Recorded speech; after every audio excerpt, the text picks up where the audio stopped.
As nóminas, tanto as ordinarias de cada mes como aquelas nas que percibimos as pagas extras, teñen unha serie de conceptos que habitualmente dan lugar a moitas dúbidas.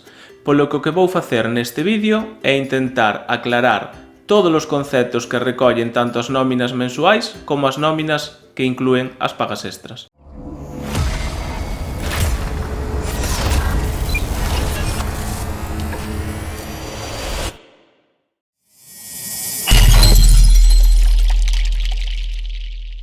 Nunha nómina mensual ordinaria atopamos no encabezamento o mes a que fai referencia a nómina, os datos de quen nos paga, que como vedes é a Xefatura Territorial da Consellaría de Educación, é o centro no que prestamos servizos. Despois veñen os nosos datos persoais, onde se inclúe, entre outros, o noso réxime de cotización, as horas do contrato, o número de conta e a data na que comunicamos á Xefatura Territorial o modelo 145, que é o modelo de comunicación de datos ao pagador pro IRPF. Un pouco máis abaixo é onde aparece o realmente interesante, que é, en primeiro lugar, as datas de referencia do mes que se cobra, que pode ser o mes completo ou, no caso das persoas sustitutas, os días concretos realmente traballados. Aparece tamén o soldo base, o complemento de destino, o complemento específico, os trienios, no caso de que os teñamos, despois a titoría, os sesenios, tamén no caso de telos, tamén os cargos no caso de que esteamos desempeñando algún, como vedes eu non me aparece nada porque non desempeño actualmente ningún cargo, e por último o IPC galego. E digo por último xa que todo o anteriormente mencionado son retribucións. Os conceptos restantes que estades vendo son todos descontos, que serán distintos en función de cada persoa e do seu réxime de cotización. Destaco o desconto referente á cota coeficiente reductor que ven dun cambio existente a partir do Real Decreto 13/2010, no que se aplica unha pequena reducción ao profesorado de carreira que pertence á Seguridade Social. Como podedes ver, a cantidade correspondente ás retribucións aparece nesta columna da esquerda e a cantidade correspondente aos descontos aparece na da dereita. Por último, na parte inferior da nómina atopamos distintos conceptos, dos que o máis importante, lóxicamente, é o líquido a transferir, que será o que nos ingresen no banco. Permíteme facer unha pequena pausa neste vídeo para comentarche que case o 70% das persoas que o estades vendo non estades aínda suscritas á canle. Así que se che está gustando o vídeo, suscríbete e activa a campa de notificacións para que YouTube te avise cada vez que publique un novo vídeo ou directo.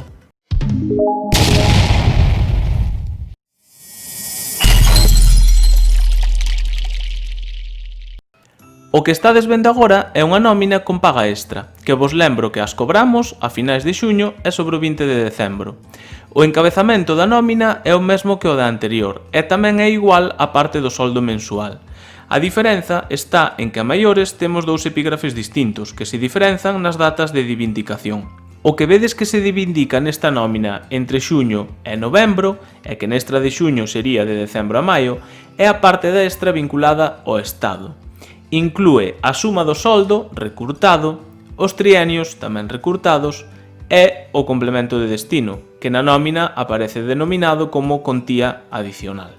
A que se reivindica entre xullo e decembro, e entre xaneiro e xuño no caso da extra do verán, é a parte da extra vinculada á Xunta.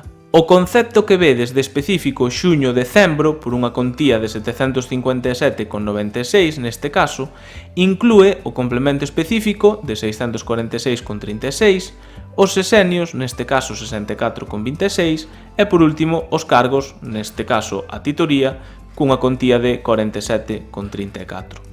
Se sumamos estas tres cantidades, teremos xustamente 757,96, que é ese concepto de específico xuño-decembro. E como vedes, ademais, tamén nos inclúen o IPC galego correspondente. Por último, como podedes ver na columna da dereita, tanto a parte da extra correspondente ao Estado como a parte correspondente á Xunta están sometidas aos correspondentes descontos.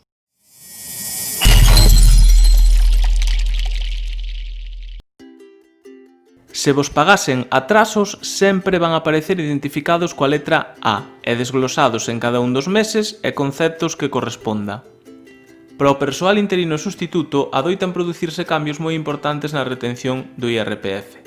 Isto débese a un cálculo automático que se fai en función do contrato para regularizar o IRPF de todo o ano, segundo as cantidades cobradas.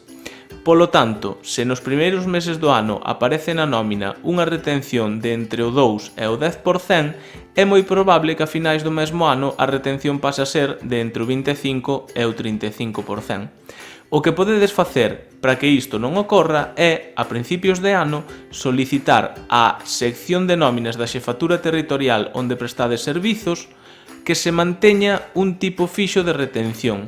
Iso sí, tede en conta que se cambiades de provincia é probable que non se vos manteña este tipo fixo de retención que indicastes. Hai algún colectivo do profesorado que cobra liquidacións, que veñen sendo as partes proporcionais das extras. Por exemplo, cando o persoal interino remata o contrato en agosto, no caso de mestres, ou en setembro nos restantes corpos, cando se remata unha sustitución na que non hai continuidade, ou cando unha persoa remata o ano en prácticas e pasa a ser funcionariado de carreira. Isto fai que moitas veces pensamos que estamos cobrando moi pouco de extra cando en realidade o que ocorre é que xa nos pagaron unha parte con anterioridade. Ás veces podemos recibir unha nómina na que aparecen días nos que realmente non traballamos. Isto pode ser máis habitual que ocorra durante o mes de decembro, aínda que non exclusivamente. Imaginade que cesades o 26 de decembro, pero na nómina, que se envía sobre o 20, aparece pagado todo o mes. Neste caso, pasado un tempo, a Consellaría enviarache unha notificación solicitando que lle devolvas o diñeiro. E ata aquí este vídeo explicativo sobre os conceptos básicos das nosas nóminas. Despídome deixándovos en pantalla o correo electrónico e teléfono do servizo de nóminas de cada unha das provincias, que é con quen deberedes contactar no caso de ter dúbidas concretas sobre a vosa nómina. Agora sí, un saúdo e vémonos no seguinte tutorial.